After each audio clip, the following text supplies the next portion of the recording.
ערב לכם וערב טוב, פגוש את העיתונות הערב בתוכנית מיוחדת מוועידת הנשיא השלישית בבנייני המלאה בירושלים, בהשראתו של נשיא המדינה פרס.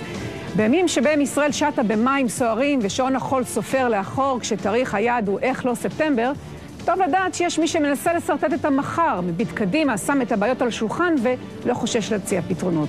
אנחנו למשל נמצאים כאן בתערוכת מעבדת המחר של האוניברסיטה העברית, בה מוצגים מחקרים שישפיעו על העתיד של כולנו. אז 4,000 בני אדם הגיעו לכאן, כמעט מחציתם מחול, ערבוב של פוליטיקאים, כלכלנים, מדענים, אבל גם כמה כוכבים גדולים, דוגמת הקומיקאית שרה סילברמן.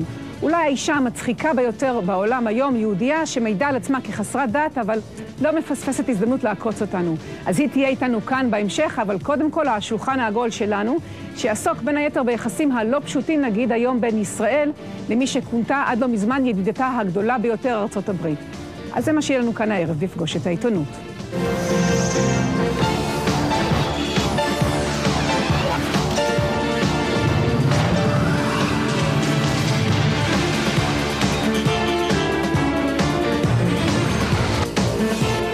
שוב, שלום לכם, וברשותכם אני אעבור עכשיו לאנגלית ואני אקבל את האורחים שלי.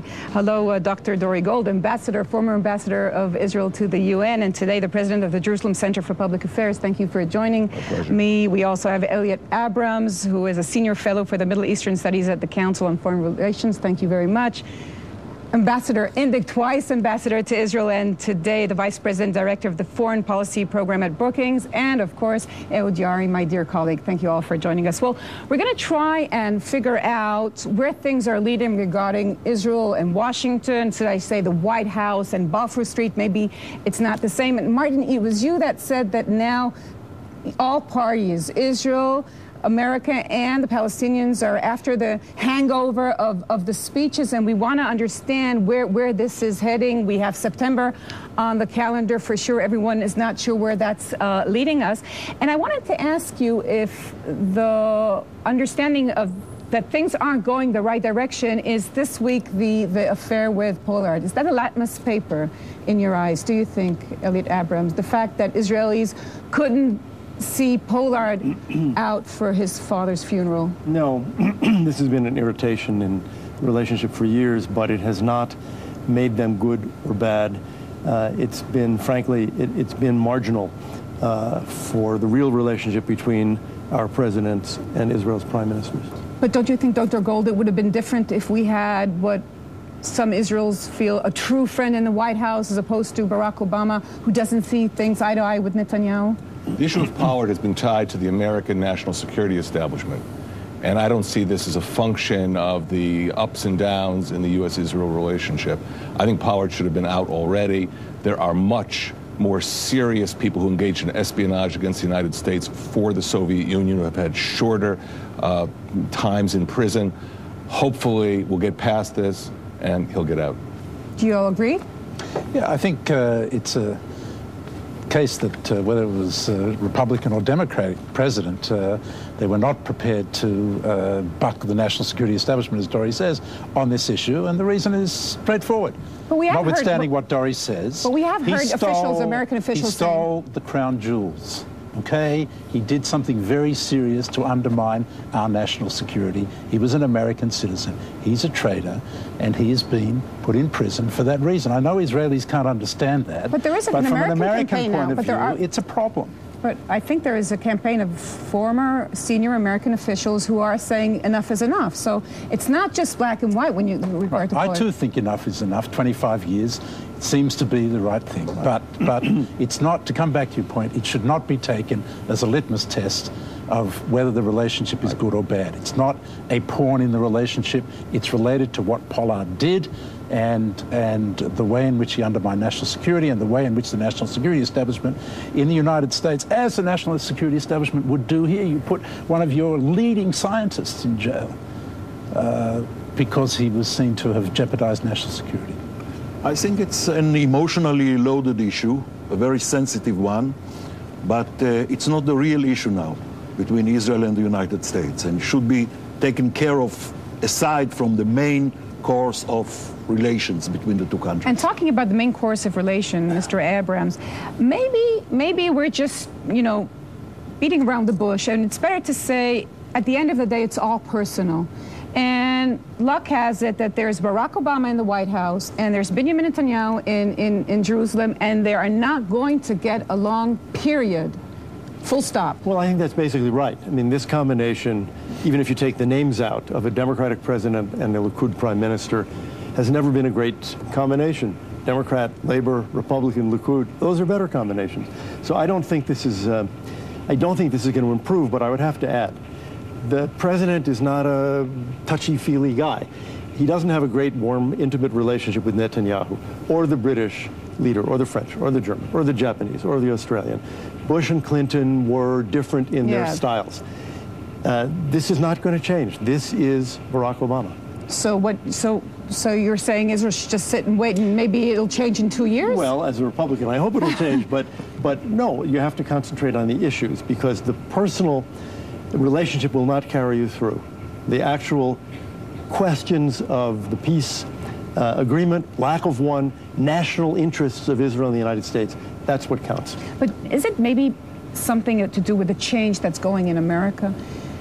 The demographic change, the fact that more and more people are growing out with that soft spot for Israel, and it's not going to change for the better? I don't think so. And I also don't think it's Democratic and Republican, although my friend Elliot always tries to make it that. I mean, you had a Republican president named George H.W. Bush who had a big fight with Yitzhak Shamir. It was the issue. It was territory. It was settlements. And that's the issue here. I mean, it's true that Obama is not warm in the way that Bill Clinton was or George W. Bush was. But there's, I think, a basic mistrust between the two leaders, which is, I think, a far more serious problem. That is to say that I think the Prime Minister believes that the President is out to undermine him and change the government. And the President believes that the Prime Minister is not serious and would care more about his politics than about his relationship with the United States. So I would put in the equation September. I think, but first I have to agree with my friend Martin. I think the main problem is not for Mr. Netanyahu to convince Abu Mazen or get the agreement of Abu Mazen to some Israeli offer. That's not going to happen. It's not going to happen. I think the problem is that our Prime Minister fails to put on the table ideas which would sound serious to President Obama, to Chancellor Merkel, to President Sarkozy, to people who are not poised by nature against Israel. And I think this is where the failure is. I believe had Netanyahu, during his several conversations with President Obama, was indicating that there is a course to make progress, probably along the lines that Mr. Abrams was advocating at the time, that is a Palestinian state with provisional boundaries. And that's a possibility. He would probably get another reaction, not just from the American president, but also in Europe.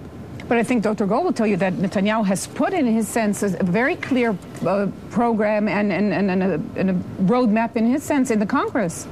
Let me try and characterize this a little bit differently, because I don't think it's Likud and Labor and Democrats and Republicans. Whenever you have an Israeli leader, let's say like Prime Minister Olmert, who makes unprecedented concessions in a private channel to Abu Mazen, and then a new prime minister is elected and comes to power like Prime Minister Netanyahu, who says, wait a minute, we're putting the brakes on this. We're not dividing Jerusalem. We believe the IDF has to protect Israel in the Jordan Valley, not international forces. Now, then that whole negotiating heritage from Olmert comes over to President Barack Obama. And they go, wait a minute, what's going on here? Are you reversing yourself? Of course, we have a new government. We have new ideas. The people of Israel don't want to divide Jerusalem. And the prime minister is reflecting what the vast majority of Israelis feel. What I think is important in the candid relationship between an Israeli prime minister and an American president is the prime minister tells the president, look, there are things I'm willing to do. There are things I can't do and I won't do. And once you have that clarity, then you can begin working together. I have to say, with President Clinton, this wasn't, a relationship of sweethearts. Yeah. But I want to say the Clinton administration was very, candid, open, and developed a working relationship with the previous Netanyahu government. We signed agreements. We stuck to all kinds of understandings. So what changed? So I think it is possible for Prime Minister Netanyahu to work with the Democratic administration, come to understandings, work together, and yield great achievements for both the United States and Israel. And hopefully we'll do it again. Let me just I'm pick up going to on ask you, I'll start with you. We have to break for a short time. When we come back, we'll go around with the roundtable about the Israeli-American relationship and our special interview with the big S, Sarah Silverman, the biggest comedian in the States. אנחנו מיד חוזרים.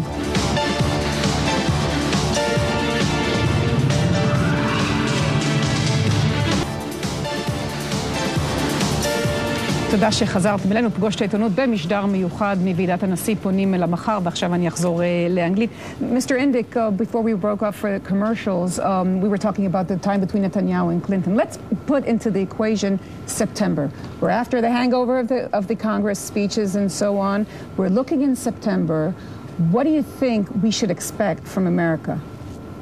Well, September is a train wreck. Whatever happens there is going to be a problem, not just for Israel, but also for the United States. If the United States has to veto, which the President has promised he will do, a move to make Palestine a member of the United Nations, then it will put him on the wrong side with the Arab world at a time when it's very important that the United States try to maintain its influence with all these revolutionary things that are taking place there. For the Prime Minister, it will advance the delegitimization and isolation of Israel. Now, this is not good for either of them, so they need to find a way to work together. But they can't stop something with nothing.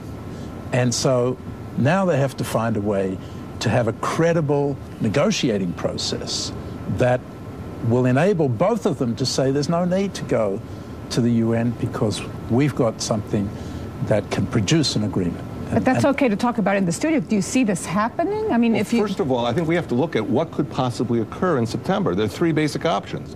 One, Martin already said, they'll seek UN membership. That isn't going to happen. You have to go through the Security Council and then to the General Assembly. It'll be blocked in the Security Council. The second option is to do something, completely different. Maybe having the Palestinians declare a state in Ramallah. They don't even have to go to the UN. You don't declare states at the United Nations. That's a misnomer in the Israeli political discussion. Then what? War of independence? No, I'm just saying they may do that, but right now there's no indication that Abu Mazen is going to follow that course. And the third, of course, is to go to the General Assembly and have another declarative, symbolic resolution that is not legally binding, but makes the Palestinians feel good for maybe 2 hours. But then all the it's worse than that. Yeah. It's worse than that. The General Assembly has the power to declare observer states as observers. They've done it in the past with countries like Austria and Switzerland before it joined, and they can change the status of Palestine from an observer entity to an observer non-member state. The General Assembly can do that. There's no veto. And after that, you have a problem in the International Criminal Court, and you have a larger problem in the sense that one can now say, Palestinians can now say, the General Assembly did what it could. So you do agree that September is a problem? I agree that it's a problem. I'd have to say I think it's partly one that the United States didn't create but enlarged. I think the administration should have said early on, look, don't do it, we're going to veto it. And there's a sense of crisis that we're buying into. I would rather have Washington say, this is a mistake, don't do it, it's not going to lead you anywhere. And we should have said that from the very beginning. Just by way of information, if I can contribute on this, I believe that amongst the Palestinian leadership in Ramallah, probably including Abu Mazen himself, there are serious doubts about going to the General Assembly in September. It's not a given, and no decision has been taken. And I have my doubts whether a decision will be taken.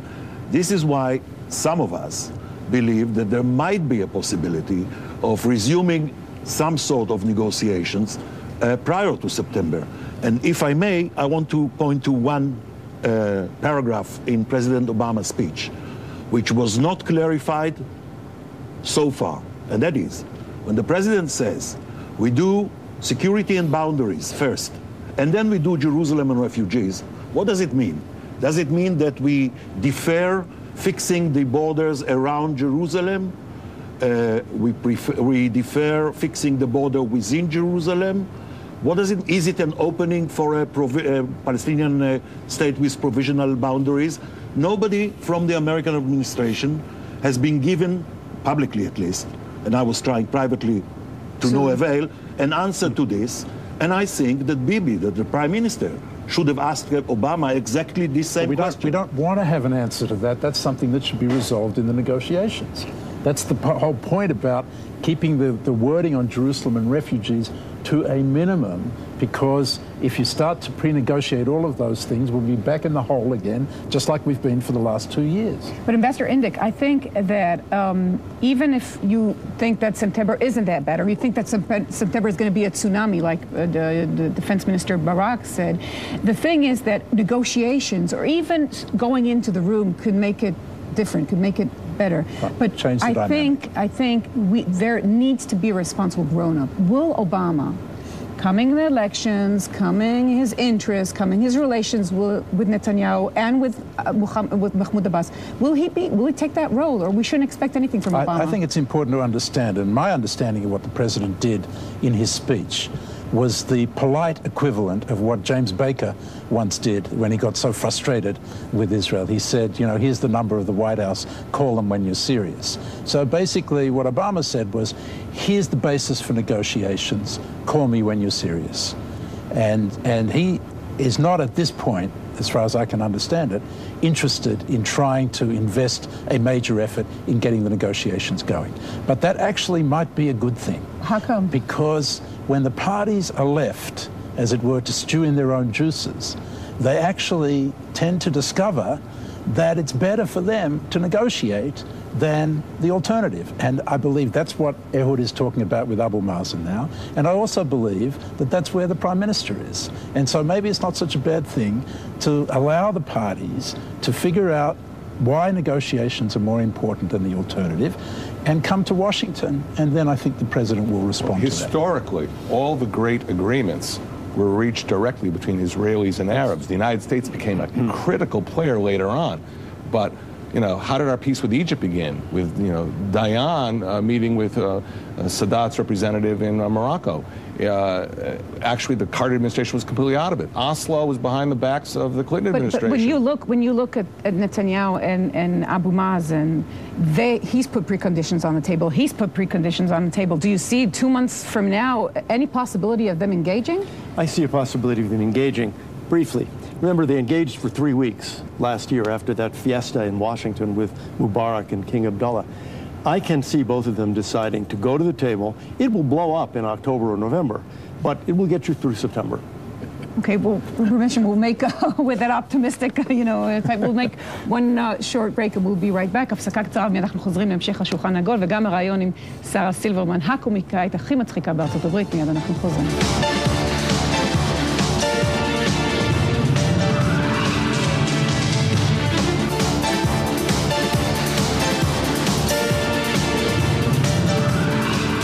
תודה שחזרתם אלינו, פגוש את העיתונות במשדר מיוחד מוועידת הנשיא, פונים אל המחר. Mr. Abrams, I wanted to ask you, do you think President Obama will pay a price for this relationship with Netanyahu? I mean, we want to know, basically I'm asking you, how strong is the Jewish, or how strong is the Republican, coalition behind Netanyahu?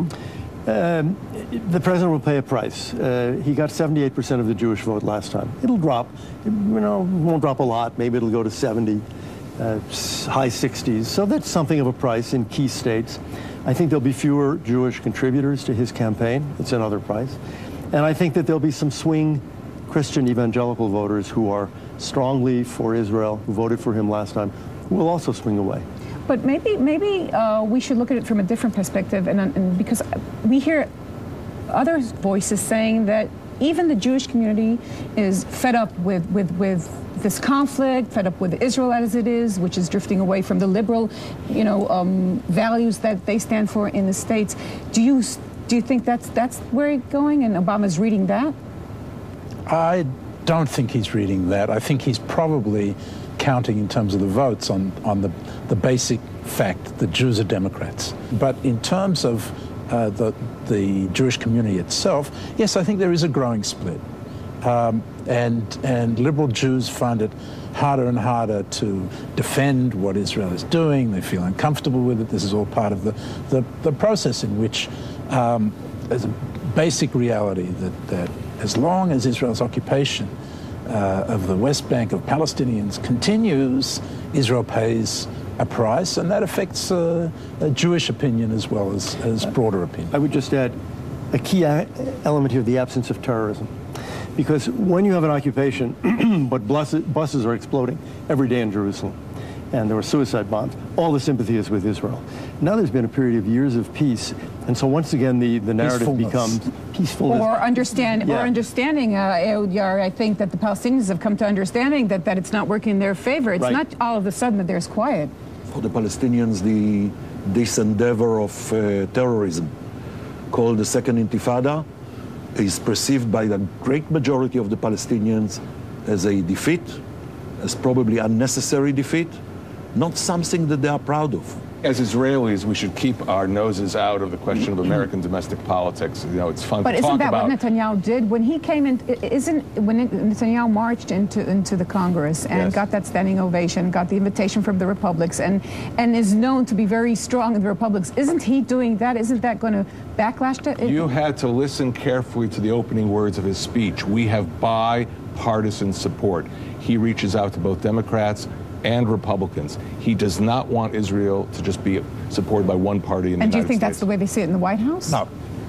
No, they see it as Prime Minister Netanyahu doing what he's done previously, playing in our backyard domestically and playing with the Republicans. That's very much the way I think of it. But there's no evidence of that because he meets with both senior Democratic leadership, senior Republican leadership. I was at a lunch with Nancy Pelosi, standing with Prime Minister Netanyahu. All the right moves, but the wrong noises. Where will the differences take us a year from now, if things continue as they are? As we get closer to the U.S. election, I think most presidents tend to pull back from very deep involvement in this issue because it's a loser, not a winner. In American electoral terms, to be in a fight with any Israeli leadership. We'll also know better a year from now, where is Egypt? Is Assad still there in Syria? Are things shaky or solid in Jordan? So I think, and we'll have elections among the Palestinians. So I think we'll actually, by the time America votes for president, the picture will be a lot clearer. I think that's basically the White House's preference now is to step back and treat this as kind of second-term work. But we know that it's the old bicycle theory, if you're not pedaling forward, you fall off in the Middle East, or others are going to try to pedal forward. It's the Europeans, with French with the conference, or there are other actors will intervene. Something will turn up and it's usually going to be bad. So the United States is going to be kind of forced back, and the president is going to be forced back into doing something about it. But I don't think he has any heart or energy for a major push before the elections. I think the next administration in the United States is bound to have a reassessment. Because, as Ambassador Abrams said, we will have the result in Syria. We will know what the score is in Egypt. We will know whether Jordan is going aflame, yes or not. It's a serious issue. And we'll know some other answers to some other problems in Iraq, Yemen, and elsewhere. So it will be a whole new playground. And you know what? The thing is that you're leaving us with a year, and a year is an awful long time in the Middle East for things to go wrong and hopefully to go right. But you're saying we'll have to sit and wait and see. So there is one other issue, which is Iran. And Iran is continuing its progress towards acquiring nuclear weapons. And that is an issue in which the United States and Israel, the Prime Minister and the President, agree and are working very well together. And I invite you to come for our next roundtable to talk exactly about that. But I want to say thank you to Ehud Yaari, Dr. Martin Indyk, Ehud Abrams, and Dr. Dori Gold. Thank you for being with us here in this special program from the President Convention. ונעשה עכשיו הפסקה אחרונה, ואחריה באווירה אחרת לגמרי, שרה סילברמן, הקומיקאית היהודייה הכי מצליחה בארצות הברית, תהיה כאן, וננסה לנהל את השיחה רצינית, אבל בטח גם נגיע לצחוק. מיד אנחנו חוזרים.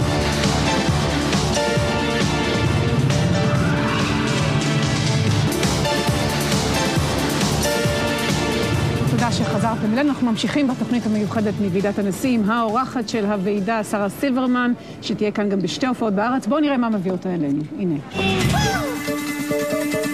בגיל 41, שרה סילברמן היא אולי הקומיקאית היהודייה הכי מצליחה בעולם. Jewish people who drive German cars, it's so gay. בלי קווים אדומים, שוחטת כל פרה קדושה שאפשר. Sell the Vatican, and with the money left over, feed the whole fucking world. נוצרים, שחורים, יהודים, כולם חוטפים ממנה חיצים מורלים עם חיוך של נערה ביישנית.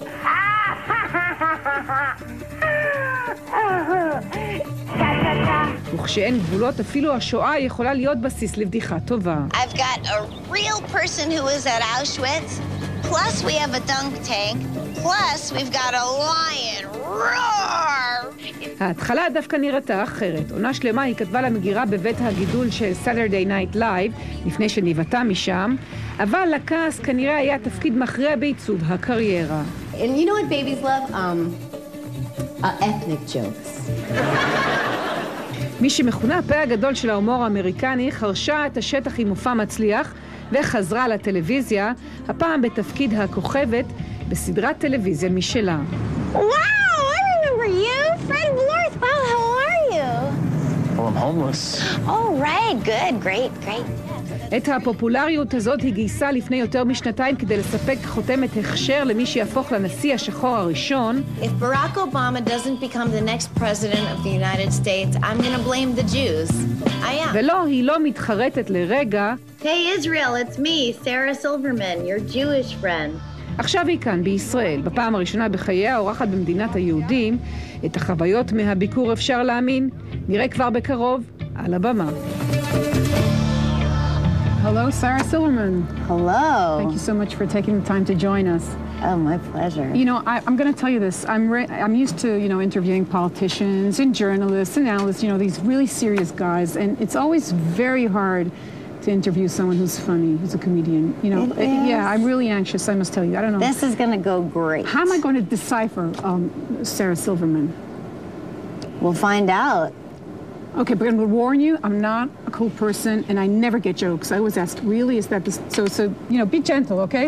I will. Okay, so I want to know, you were sitting back in LA, and you got a phone call saying, this is the presidential convention from Israel. We want you to come and talk about tomorrow. Was it like that? I guess, yeah. I was looking for a way to get out here anyway, because my sister lives here in Jerusalem, and I had never been to Israel, and I think I was, I'm not keen on travel. I'm not nearly as worldly as I should be for my age. And you were waiting for the president to call? I mean, you got a sister here. How's she feeling these days? Yeah.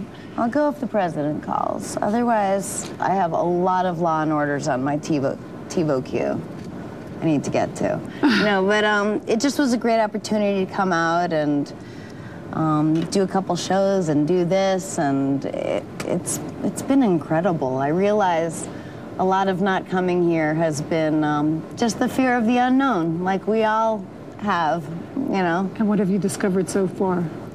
It's not so crazy. It feels normal. Feels so right. And you really thought it was crazy and unnormal? I mean, you didn't think we had camels in the street. You're not there, right? Well, no, but the truth is what you hear about Israel in America is very specific and limited, and my sister would plead with me and say, it's not dangerous, it couldn't be safer, it's beautiful, it's so cool, and she'd make fun of me thinking everything was bombs and suicide bombs and discotheques and outdoor cafes, and she said that's all you hear, and she said if all you heard about New York were the violence and all that stuff, you'd be afraid to go to New York. And by the way, people are afraid to go to New York now, I think about it. So you're saying we have a problem with our PR abroad? Yes, I mean it's crazy that a country of Jews has such crappy PR. Why does it? What does it have to do with Jews? Well, I don't know, but all the publicists in LA are Jewish. Okay. Well, talking about how does it feel being around so many Jews? I mean, Israeli Jews. It's different, I was saying it's you have there's so many this concept of Jews and stereotypes of Jews in America that are just not analogous in Israel. I mean, they're so strapping and Adonis-like and kick-assy here, and totally different, Yeah, well, I could talk about your humor in calling it chutzpah, which is a good thing, not to try and find other definitions, because I know everyone is trying to define your humor. Let's go with chutzpah, okay? I like that. Yeah, I think so. But chutzpah is like really Jewish, and you keep on saying that you're Jewish and you're totally not Jewish, and I don't understand that. Well, this visit has been a big trip of who am I? Who am I? You know, and being Jewish is a part of it, and in some ways maybe informs all of it that I'm not aware of, but it's just, I don't know, I don't want to be defensive, like I'm not Jewish enough, or I'm, you know, in New York, in American show business, I'm too Jewish. What do you mean you're too Jewish? Do you pay a price for being Jewish? Not one that I'm unwilling to pay. I mean, I just, you know, I think people's perception of me will always kind of connect to that, you know. But it's also Jewish your trademark. comedian Sarah Silverman. Jewish comedian Sarah Silverman. It's never just comedian Sarah Silverman, you know. It's a lot like being a woman in a comic, you know, in that it's like woman comics. So, you know, you don't go, you know, people say like, oh, you're my favorite woman comic. And it's just like, I know they mean well, but it's like going, would you say to Chris Rock that he's your favorite black comic? You know, it's such an odd thing. But they do it with Jewish. Yeah, but that, you know, and it doesn't bother me at all. It's interesting that somebody who, I don't, you know, it's different for me. I don't consider myself religious at all. I'm agnostic. I don't know if there's a God. I have faith in nature, but that people come up to me and go, Sarah, I'm Jewish, you know, and I go, oh, all right, you know. There's still an identity there, you know, it's just more ethnic or cultural. But I mean, when you're Jewish and you're a Jewish comedian, then you can get to laugh at things that other people might find it hard. Let's see what I'm talking about. Of course, you know, Auschwitz, Holocaust. Let's see. So we invite everyone to join us at the sports... I invite everyone in Valley Village to join me at the Sports Lodge, where I'm going to be unveiling my very own Holocaust erection. And that's a real word for a real thing. It's going to be amazing. I've got a real person who was at Auschwitz, plus we have a dunk tank, plus we've got a lion. Roar! It's going to be great. Don't be fooled by imitation Holocaust memorials. Come to mine. Sarah Silverman's Holocaust Memorial.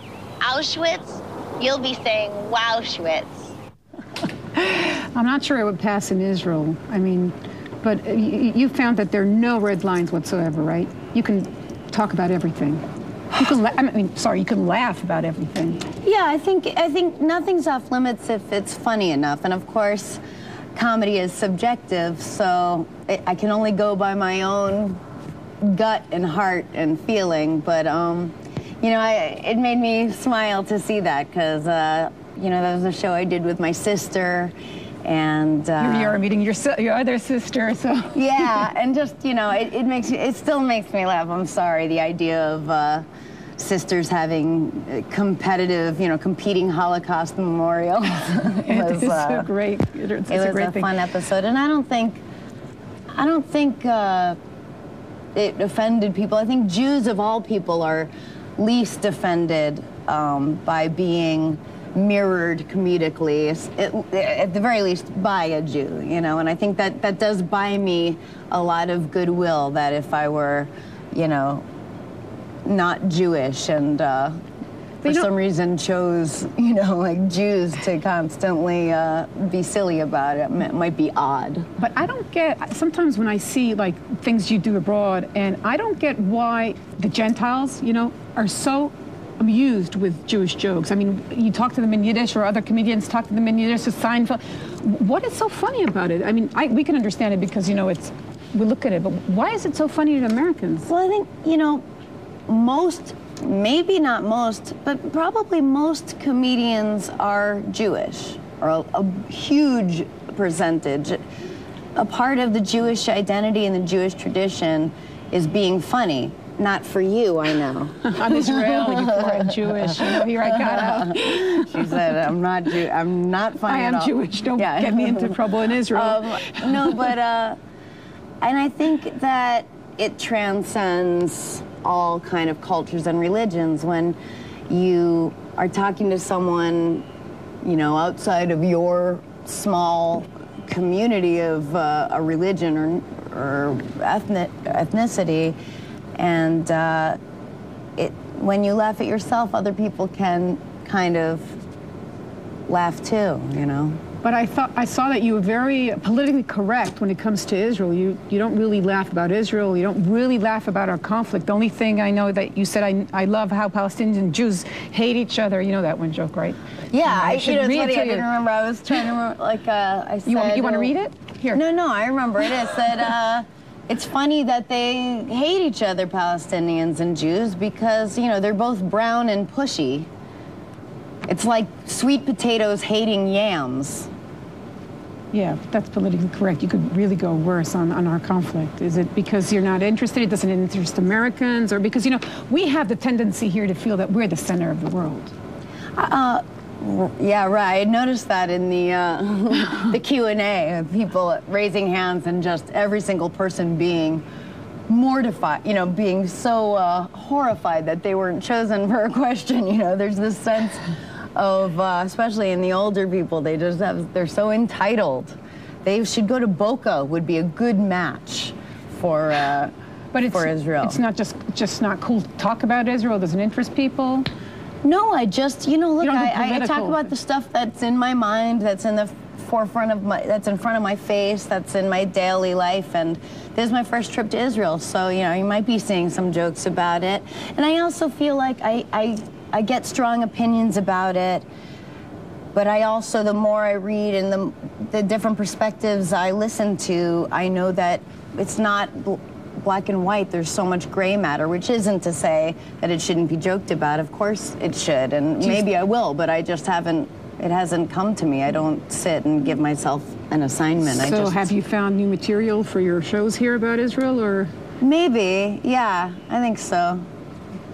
Anything coming up top? You gotta come by and see it. I'm not gonna blow it on TV. Of course, what was I thinking? Well, anyway. I might on Twitter. But. Yeah, okay. But anyway, next time you sit and write your biography, it's not just gonna be President Paris who's on your agenda. You also have another encounter with the president, right?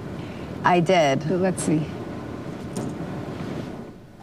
If Barack Obama doesn't become the next president of the United States, I'm gonna blame the Jews. I am. And I know you're saying, like, oh my God, Sarah, I can't believe you're saying this. Jews are the most liberal, scrappy, civil rightsy people there are. Yes, that's true. You know why your grandparents don't like Barack Obama? Because his name sounds scary. It sounds Muslim, which he's obviously not. Yes, Barack Hussein Obama. It's a super fucking shitty name. But you'd think that somebody named Manischewitz Guberman might understand that. You're still for him, right? Totally. Yeah. Because in Israel, some people don't get over the Hussein part. They feel like, you know, things are strange. And we talked about it in the beginning of the show. Fickle pickles. You know, give them a second. It's been 2 years. It's not that long, you know. I mean, Israel can't be patient to say that they expect everything to go right in 2 years. Look at you guys.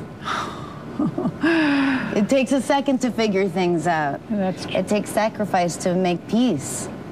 Yeah. Well, you know, I'm reaching the point where I think after we talk that it might, you know, it's not that a bad idea that you don't live here. And you know why? Why? Because I mean, you're successful, and you know, Rolling Stone made you the hottest Jewish comedian, of course. But here in the homeland, the Jewish homeland, you know, for a girl over 30. That doesn't count for much if she's not, you know, married with kids, so. Yeah, I make my own rules. You know, I think people sometimes live their whole lives without wondering what they want or wondering what they like, you know? And it's a waste, you know? For me, I love my life, and I love I like being alone. I love people, and I live the life I want to lead. You know, maybe someday I will have a kid, adopt. No, I'm just saying, you know, that in Israel, you should know, like when with being Jewish around here, they really pressure you. But I wanted to ask you, right? But I'm not a marriage person. Yeah. I love love, but I don't know why you got to get the government Say that again. involved. It sounds great. I love love. Oh, that's right. I may have covered the mic. Sorry, Rob. Love, love. You just hit 40, right? Mm-hmm. So keep it down. Yeah? Yeah. Is it difficult? Is it different? No, it's... Are you worried? Are you troubled about it? Because like in LA, I know they line up for Botox when you're 25, and it's like they're fighting their age constantly. Yeah, but then they get crazy faces. It doesn't, you know... I don't know. I'm lucky that I'm a comedian, that my worth isn't in my face or my body, you know. And, I mean, it's still pretty good. I've got a few more years. But, do you think you can go on? I mean, how long do you think you can go on being a comedian, making people laugh? Forever. I mean, I remember thinking, if there's an afterlife, I hope I can still be a comedian. You know, it's just who I am. It's my joy. I love comedy. I love laughing. I love hanging out with my comedian friends. You know, that's my Judaism in a way. It's like I stay very close with other comedians. You know, those are my best friends and usually my lovers, and you know, that's the tight-knit community that I feel a part of. Will we see you here again? We'll see. See how you play your cards. Oh, thanks. You're talking about my show. I was thinking about Israel. No, I know. You see, I told you I don't get jokes. You're adorable. She's adorable. Yeah, I think so. I mean, you know, coming here, I was like, oh, this is not that bad. Now I'm here. It's no big deal. I'm making so many friends, you know. I love talking to people, and, you know, it's interesting, you know, we're walking around the old city. The old city. Yeah. Yeah, the old city. It is the old city. It's just hard, you know. You thought it was the new city? I mean, you didn't see it was old? I wasn't sure what it was called, but we walked all around the old city. We walked the path that Jesus walked, and... Did you put a note in the Wailing Wall? Supposedly. Yeah. Wait, is that the same as the Western Wall? Yeah. Yeah, I put a note in it. Joke? It said no more religion. Just faith and love and hope and unity. I feel like as much as religion brings people together, I fear that it also divides people, you know. Well, so you said you were walking in the old city. You might come back. That's good. And I think you're going to be our PR in Los Angeles. Yeah. You guys need some good PR. You're going to start taking that job? Maybe. I could definitely hook you up. Okay. I mean, gosh, you guys got to hire some Jews. Put the word out. And you have 2 shows coming up, and they're all sold out, so that's great. Yeah. So, Sarah Silverman, it was a pleasure having you here. Thank you so much for coming in. And we hope to see you here again. And I'm sure your sister wants you. You don't need a president to come to Israel. No. Thank you so much. תודה רבה גם לכם. עד כאן פגוש את העיתונות, המשדר המיוחד מוועידת הנשיא. נהיה פה גם בשבת הבאה ב-5, ועד אז חפשו אותנו בפייסבוק. תודה רבה. They keep on hear us. Well, you know, I wanted to ask you. You're not like a mega star. I saw you. It's just like an ordinary person. You don't do the celebrity thing. It's not you. I mean, I was surprised. A lot of people know who I am, but I'm like an approachable type. You know what I mean? I'm a comic, and who I am is just kind of out there, and